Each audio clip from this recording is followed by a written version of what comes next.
All right, so we're recording. So let me get on to the notes. All right, y'all. So 5B.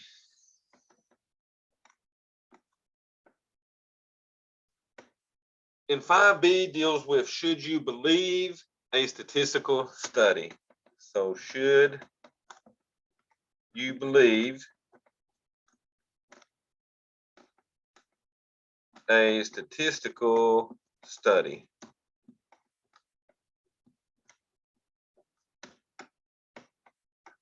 Oh, that's supposed to be IE right there.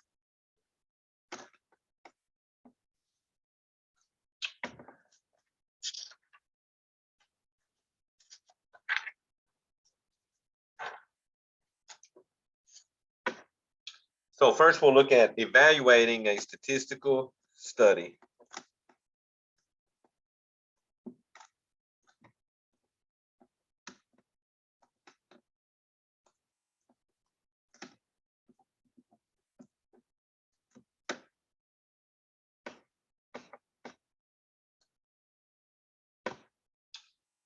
So we're going to look at what we call 8 guidelines that can help you answer the question, should I believe a statistical study? So we got 8 guidelines to determine if we should believe a statistical study.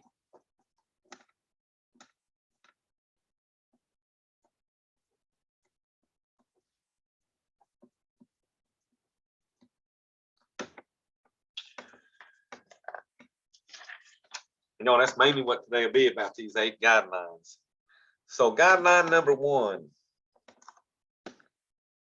get a big picture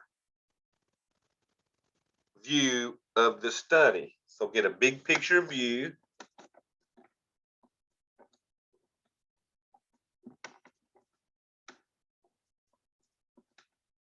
of the study.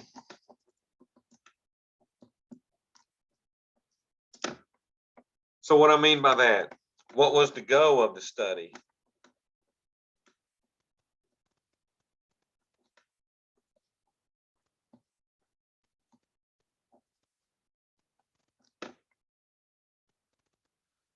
What was the population being studied?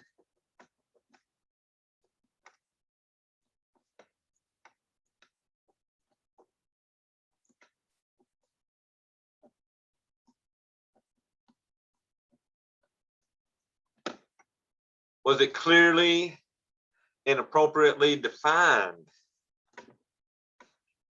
Was the study observational or experiment?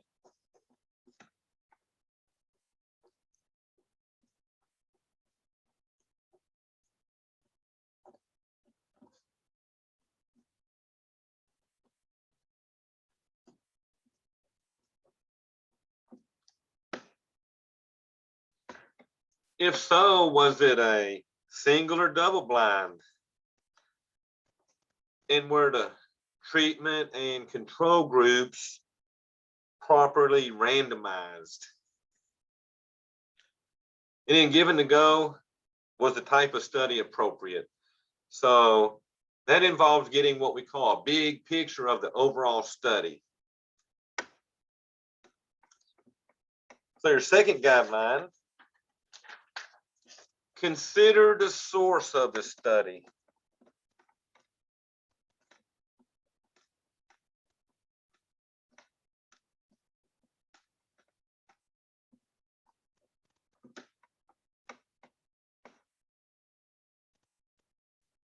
So was it objective?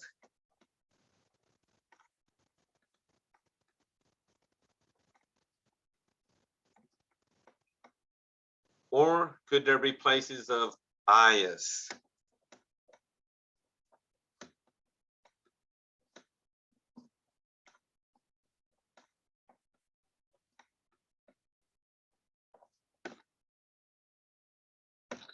Okay, so if Burger King did a study on the effects of fast food on your BMI, Burger King might be a little biased and say that the fast food is not going to increase your BMI.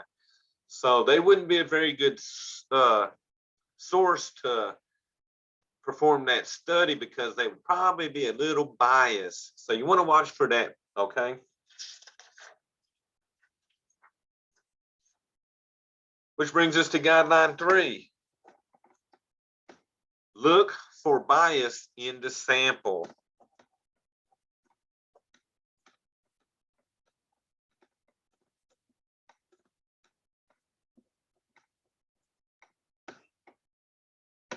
So we could have what we call selection bias.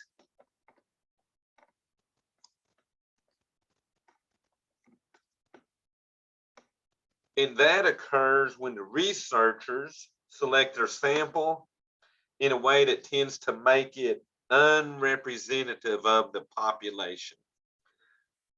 Okay, so if they was doing a study on abortions and they only choose women for their study, they might have more bias than that versus if they randomly selected all members of our society.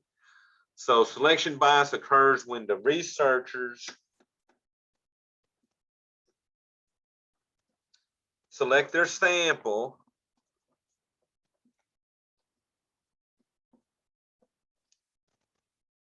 in a way that tends to make it unrepresentative.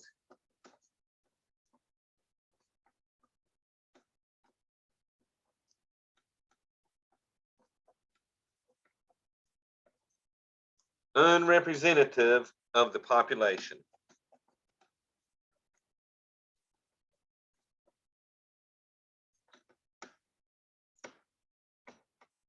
So I'm going to let y'all have a second to write that, and then I'm going to flip over because I'm about to, as far as I can go on that, it looks like.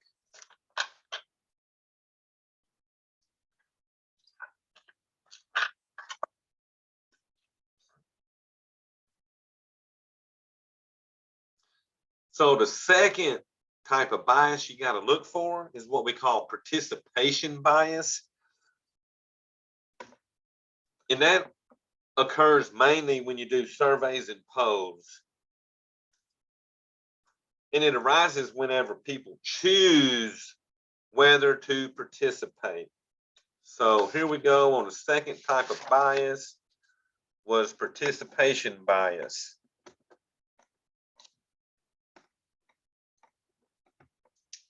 All right, I'm gonna have to get a better pen. Let me find me another pen here.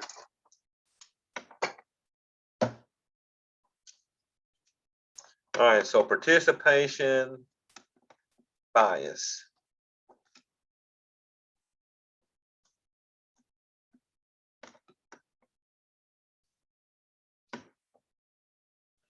And like I said, it occurs mainly in surveys and polls. It arises whenever people choose whether to participate.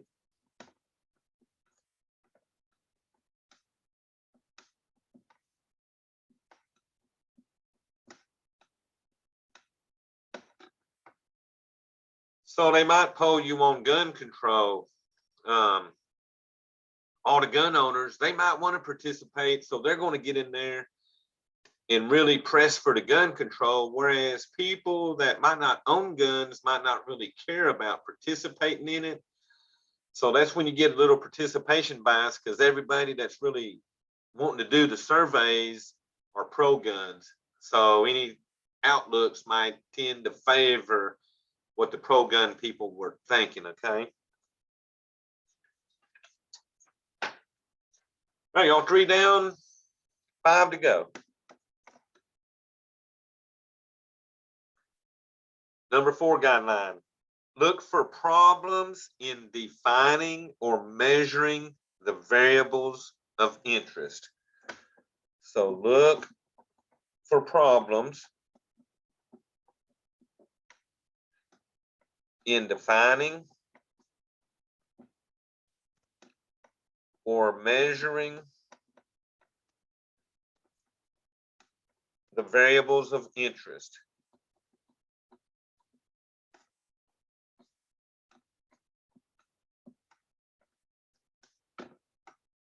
So let me go over a few things. Variables.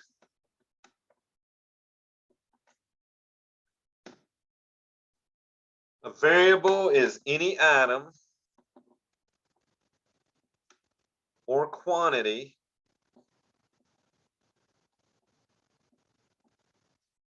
that can vary or take on different values.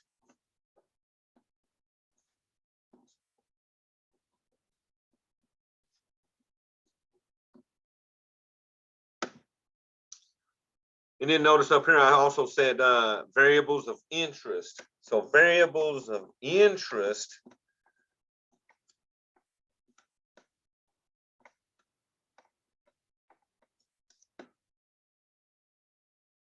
those are the items or quantities that the study seeks to measure. So it's the items or quantities that the study seeks to measure.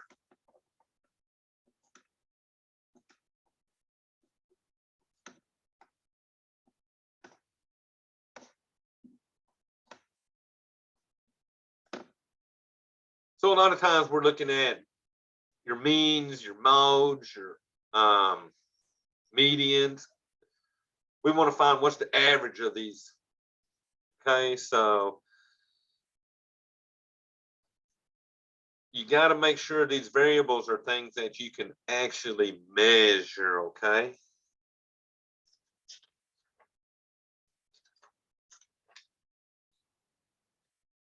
All right, number 5. Beware of confounding variables.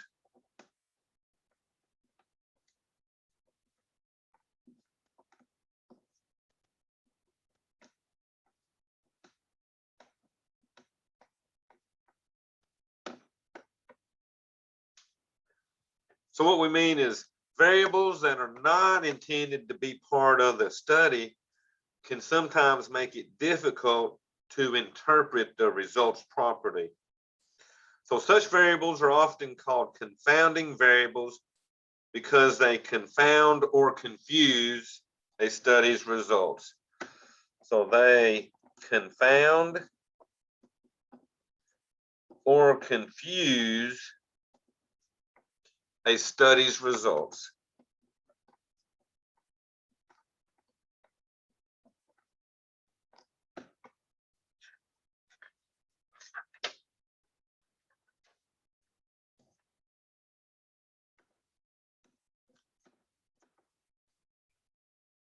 Guideline 6, consider the setting and the wording in the surveys. So consider the setting and wording in the surveys. So if I wanted to look at how much time students spend studying a week for their classes, I don't want to go to a factory and get that information. I need the setting that's going to be appropriate for that kind of study. So even when a survey is conducted with proper sampling and with clearly defined terms and questions, it is important to watch out for problems in the setting or wording that might produce inaccurate or dishonest responses. So wording should be neutral.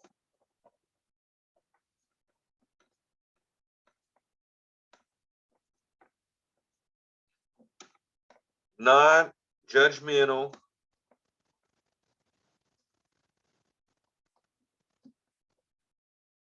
or leading. So if I'm going to do, say, a survey on abortion, Do you favor abortion versus not favor abortion? I don't want my survey to have questions like, do you support the baby killers? Okay, because that's a very leading type statement and you're not being neutral in it, okay? You can't perform an honest survey if you don't have a neutral stance on that survey, okay? So keep it neutral, not judgmental or leading. All right, so let me let y'all get a second to write that page.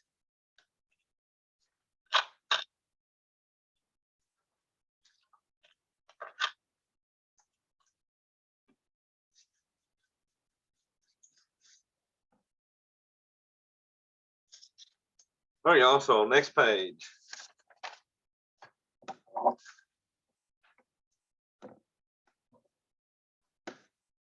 Guideline number 7. Check that the results are presented fairly.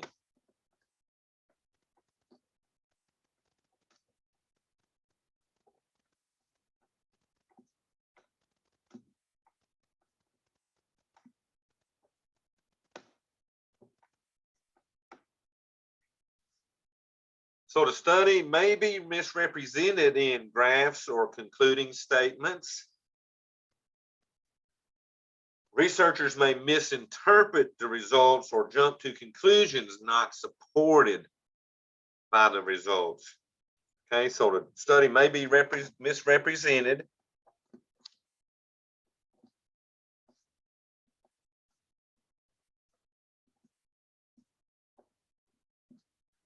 In graphs or concluding statements.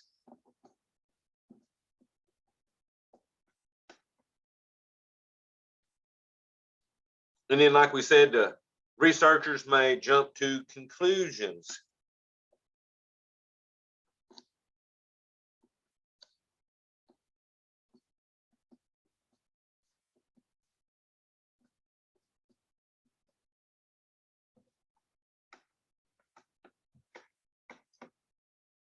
All right, y'all, one more guideline. So number 8, stand back and consider the conclusions.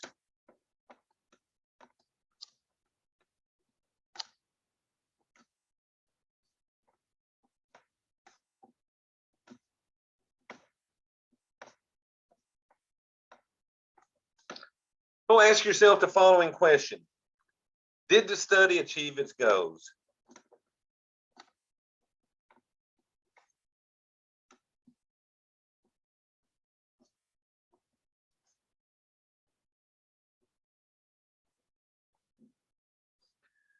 Do the conclusions make sense?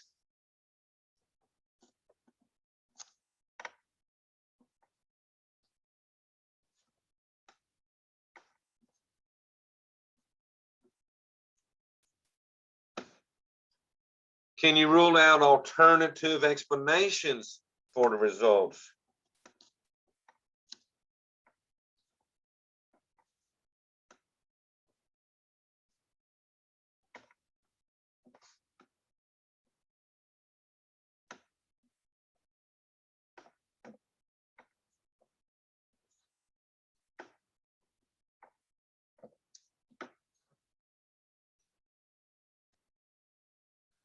If the conclusions do make sense, then you want to ask yourself, do they have any practical significance?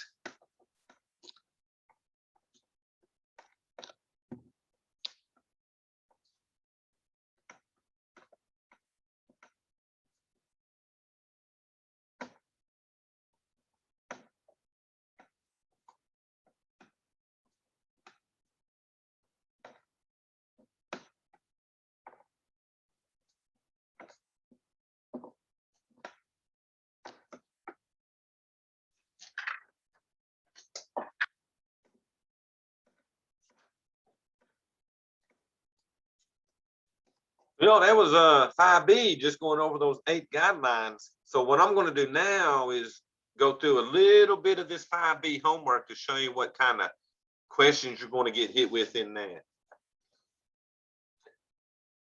So if you are ready, I'm going to turn this over and start doing some problems for you.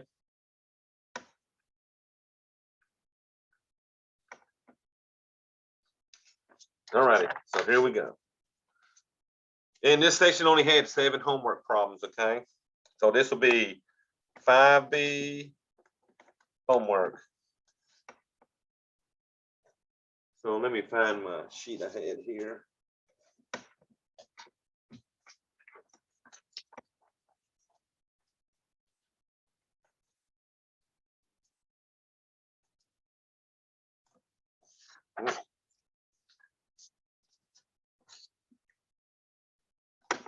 All right, let me zoom that in just a little bit so y'all can read that better. And then I'm gonna. All right, so this one says, based solely on the information given, is there reason to question the results or the method? Explain your reasoning.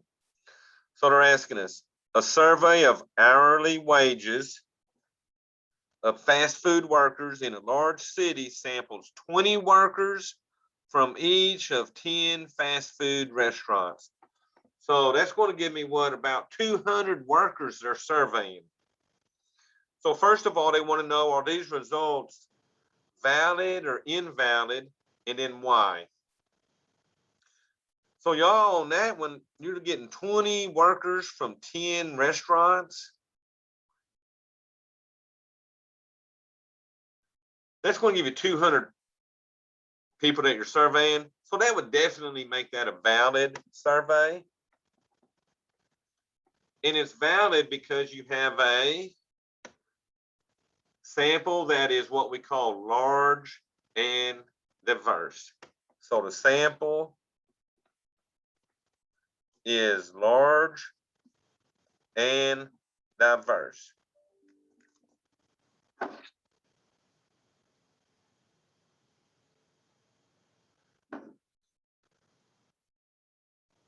You notice what kind of answers they'll give you. 20 workers are not enough to form a conclusion. 10 restaurants are not enough.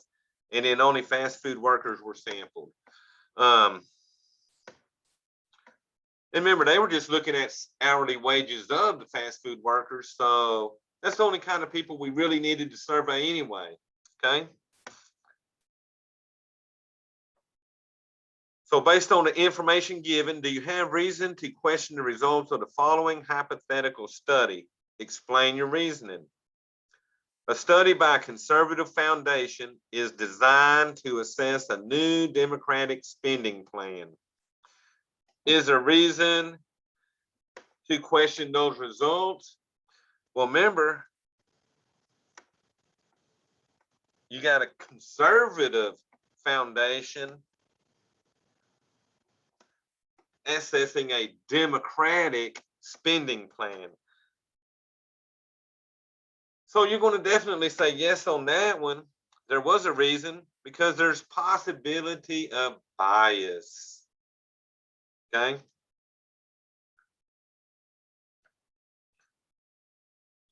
And see, down here you got other answers. No, there's not a reason because they said the goal of the study is clear. No, there is not reason. It is unlikely that there are any confounding variables in the study. And then, yes, there's reason. It makes sense that a Democratic spending plan would be studied by a conservative foundation. So conservatives are usually your what, Republicans. So it's like you're having a Republican survey a Democratic plan. So definitely there's going to be bias in there probably, okay? Because they're going to want to push the conservative plan and not the Democratic plan.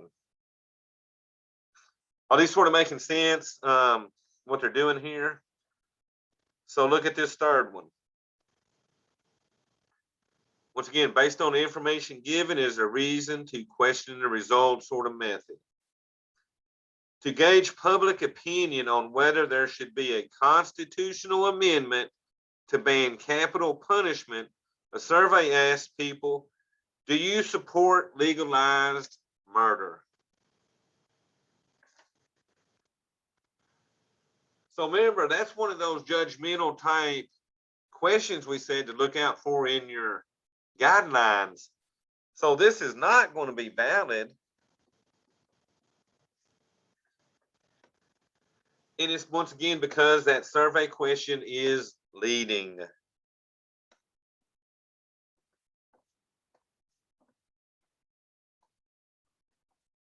Okay, so it's making it sound like abortion is murder. Okay, so that's a very leading question. So those are some of the things you sort of want to look out for when you're going through your studies, okay?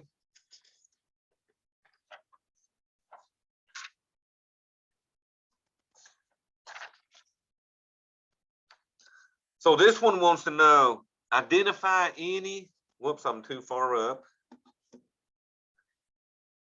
Identify any potential sources of bias in the following study. An exit poll designed to predict the winner of a local election uses voluntary surveys with every Republican who votes between 7 and 9:30 a.m. So we want to know what sources of bias might this study have. Well, we know it's going to be biased on the official because he's picking only the Republicans. And then since you're picking only the Republicans, the participants are probably going to be biased. So that one, I went with both selection and participation bias. Now, had they said the worker polled everybody who came out of the poll, then you might not have had that bias, right? Because he's given a chance for everybody to participate.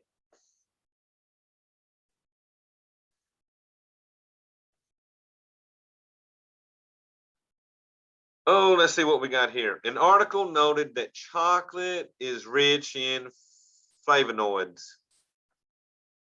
The article reports that regular consumption of foods rich in flavonoids may reduce the risk of coronary heart disease.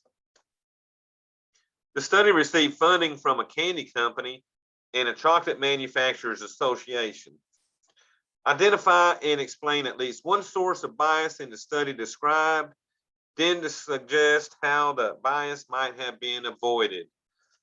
So I came down here and went with this C on that. The researchers may have been more inclined to provide favorable results because funding was provided by a party with a definite interest. That's because they got their funding right up here. It says the Chocolate Manufacturers Association and a candy company. So they're going to want them results favoring their profits, right? So then I said the bias could have been avoided if the researchers were not paid by the candy company and the chocolate manufacturers. Okay, so you got to watch out for who's funding these surveys and what's their motive behind funding those surveys, okay? So y'all, let's see, 2 more questions is all we got in here.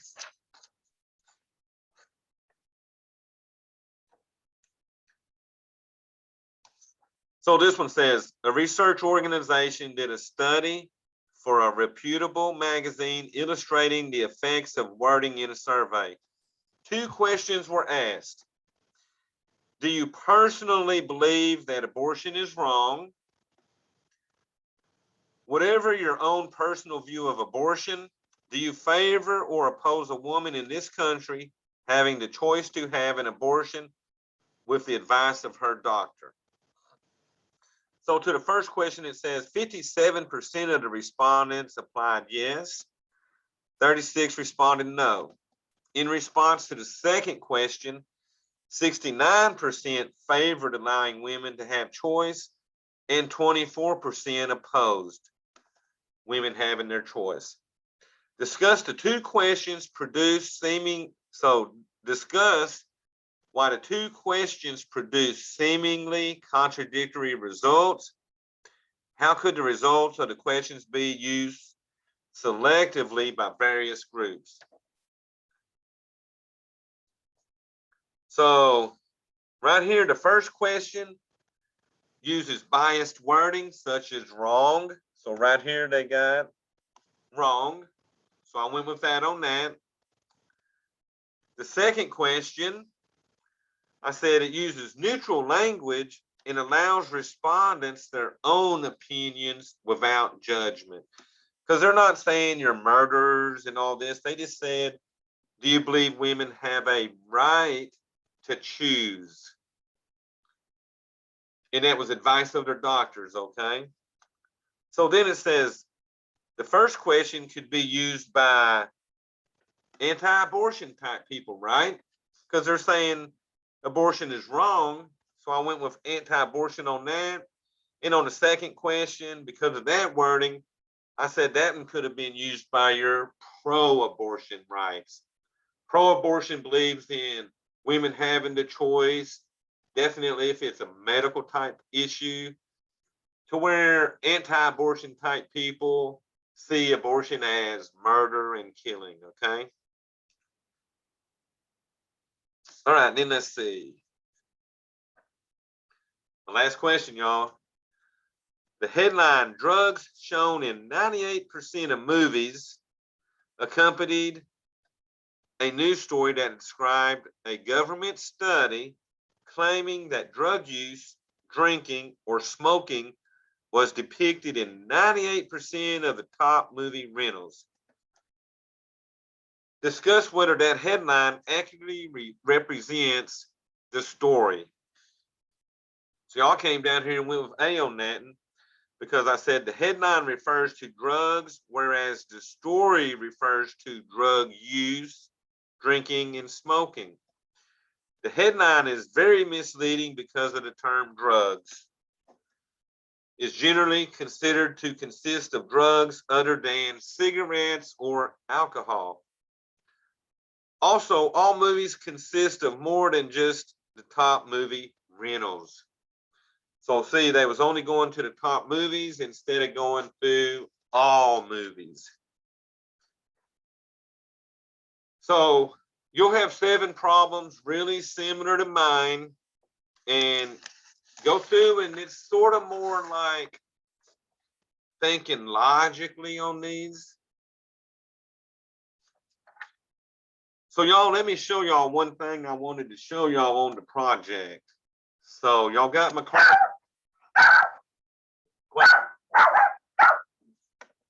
What though? All righty, so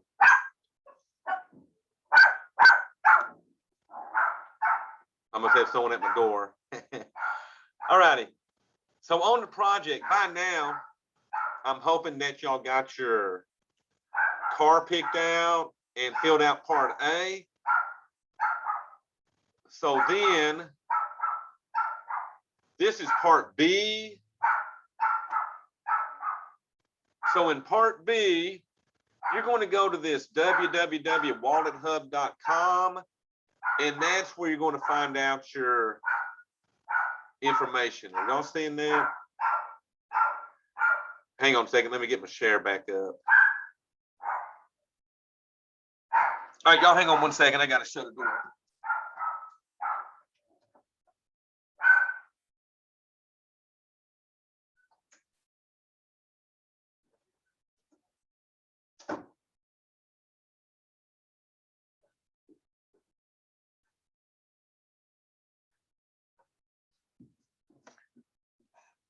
Alrighty, y'all. So this is part B of your project, and it wants you to go through and get your loan and your financing. So go to this www.wallethub.com, and I'm going to take you to the page it's going to bring me to.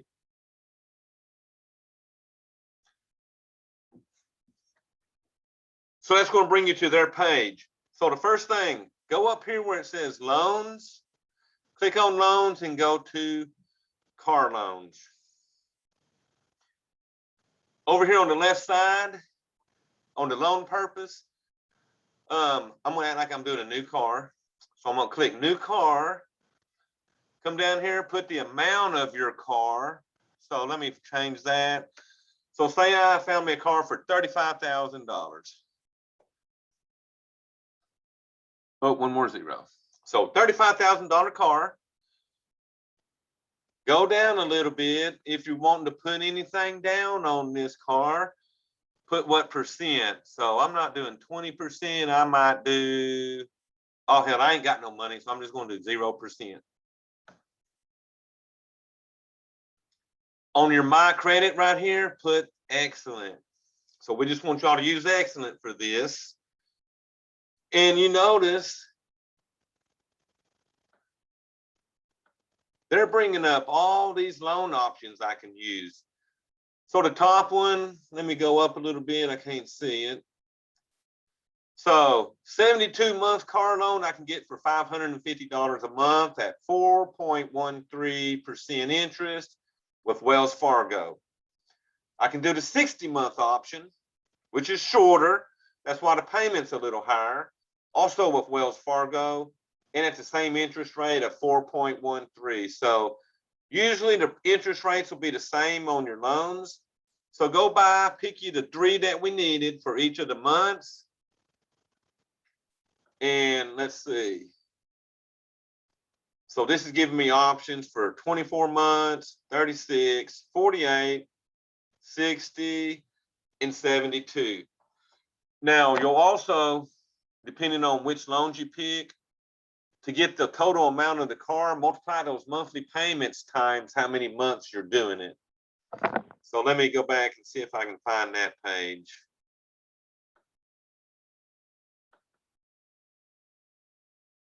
So that's going to the Wallet Hub, telling you what I just did.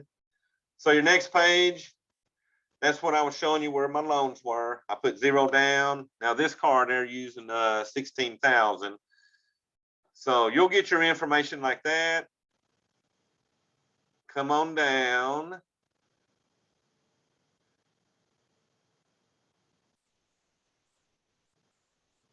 And I'm trying to find a page that starts. There we go, right here.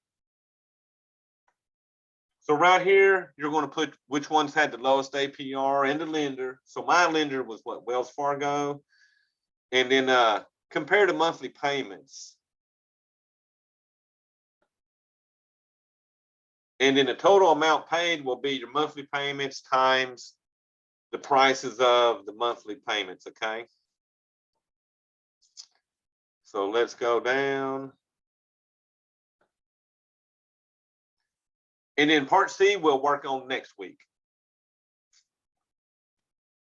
So the main thing for this week is to finish this page with part B in it, okay? Any questions?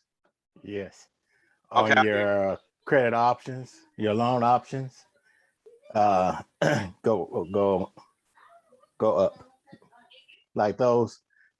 You got an example of your options, and I did that, but I don't know how to bring it from Wallet Hub to this page. That I'm showing now? Right. So usually, so what I did, so let me go back to Wallet Hub. Let me get that page back up here. So this was my Wallet Hub right here. Right. Oh, I see what you're saying. Oh, don't worry about that. That was just an example of what it looks like. Okay. Just get your information and fill out that one little chart in there. Okay, I'm good then. Yeah, you're good. It was just showing you, it was just an example of what you'll see on that page when you go through it. Okay. And Wallet Hub is big on Wells Fargo. Sometimes you might get, who else they use, like Bank America or someone like Capital that. One, yeah. Mm-hmm. Yeah, so don't worry about trying to copy this over into it. Just use this as your data. So I would go in and fill out my 4.13, my monthly payment at $550 for 72 months. Okay. And then I would multiply that to get how much I'm paying. So we really want you to see on this part, your shorter loans, although they're higher payments, the car is going to cost you less in the long run. the higher the loan term or the more months, your payments are going to go down maybe a little bit. Like, look, from 60 to 72, my payments went up almost $100. But in the long run, I'm probably going to pay a few thousand less for that car during the 60-month versus the 72. Right. Yeah, so let's look at that. Let me see that real quick. So let's see, if I did $550 for 72 months, y'all, I would be paying $39,600 for my car. And remember, I had it at $35,000, right?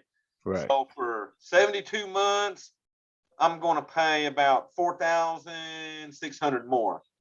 Now, if I did the 60 months at $647, I'm paying $38,820 for my car overall. So I'm only paying about $3,000 more than the car. And it's almost, about $800 less than the 72 months. So then I can look at the $792 for 48 months. That's even shorter loan with higher payments. But guess what? In the long run, I'm only paying $38,006. So the differences in the loans here is a difference from the low one to the high one for me, almost $1,700. So that's where they sort of get y'all on those loans, is those longer loans. They're nice for the monthly payments, but you're just paying a little more in general. Yeah. But it ain't bad. Y'all have fun, I think, doing that. Look, I can go for 36 months if I can handle that $1,000 payment a month, you know? Which I'll tell you what makes me happy are the loans that are like $300 to $400 a month at the most for a car. Right. Because then you got to think, what, insurance is full coverage while you're financing, so that's going to be probably $100 or more a month. Woo, so they out there to make money, so we're trying to save money. So if you can, go with smaller loans, but if not, don't worry about it, and it's not going to kill you too much. Okay. So y'all, a semi-easy day today. Just remember the 8 guidelines and then your 5B stuff, and then just sort of play with that part B on there, okay? Okay. Yeah, Floyd, I couldn't remember what you was trying to say on that question, but now I seen what you was talking about. Okay. When you emailed me. Yeah. All right, so I'm going to stop our recording.